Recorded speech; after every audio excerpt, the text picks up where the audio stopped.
Vatan himoyachilari kuni munosabati bilan ayni kunlarda yurtimizning barcha hududlarida bayram shukuhi hukmron. O'tkazilayotgan harbiy vatanparvarlik tadbirlarida xalq va armiya birdamligi yaqqol namoyon bo'lmoqda. Bunday uchrashuvlar yoshlarimiz qalbida ona vatanga bo'lgan muhabbatni, armiya saflarida xizmat qilishdek ezgu maqsadga bo'lgan qiziqishni yanada oshirishi shubhasiz. Oliy ta'lim muassasalarida bo'lib o'tayotgan bayram tantanalaridan muxbirlarimiz xabar beradi. Qarab o'ting, bizga leytenant, zoru intizor, qizga leytenant. 14-yanvar mardlik, sadoqat va qasamyodga sodiqlik ramzi bo'lgan sana.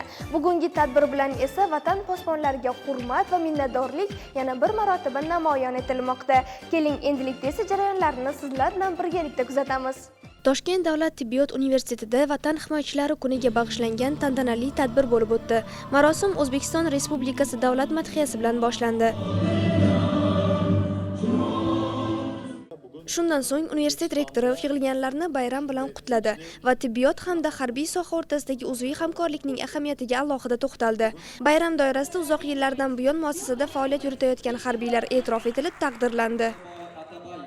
Universitetimizda juda ko'plab zaxiradagi harbiylar, zaxiradagi ichki ishlar xodimlari, zaxiradagi vatan himoyachilari hammamiz birgalikda xizmat olib boramiz. Vatanni himoya qilish har bir o'g'il qizni vazifasidir. Avvalambor Toshkent davlat tibbiyot universiteti rektorimizga Shuhrat aka Abdujalilovga, yonidagi safdoshlariga, yonidagi o'zimizning ustozlarimizga katta minnatdorchilik bildiramiz.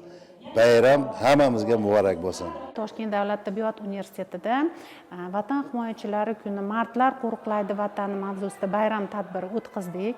Bu tadbirda keng jamoamizda faoliyat yuritayotgan mard erkaklarimizni bayram munosabati bilan taqdirladik. Hurmatli rektorimizning topshiriqlariga muvofiq ularni pul mukofotlari, gullar, tashakkurnomalar bilan rag'batlantirdik. Yoshlarimiz bu tadbirdan o'zlariga vatanga doimo sadoqat bilan xizmat qilish zarurligini, hozirda ular shu vatanning, shu jamiyatning haqiqiy vakili bo'lish uchun astoydil o'qish kerakligini, oilasiga, ahli ayoliga, farzandlariga bo'ladigan sadoqat hozirgi qo'yilayotgan qadamlardan iborat ekanligini tushunib yetadilar.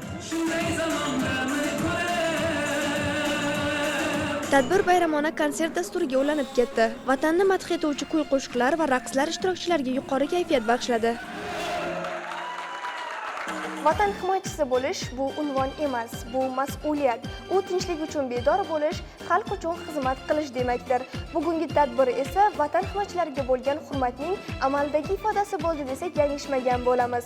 Taxmina Tillazoda, Kamoliddin Qurbonov bugun dasturi uchun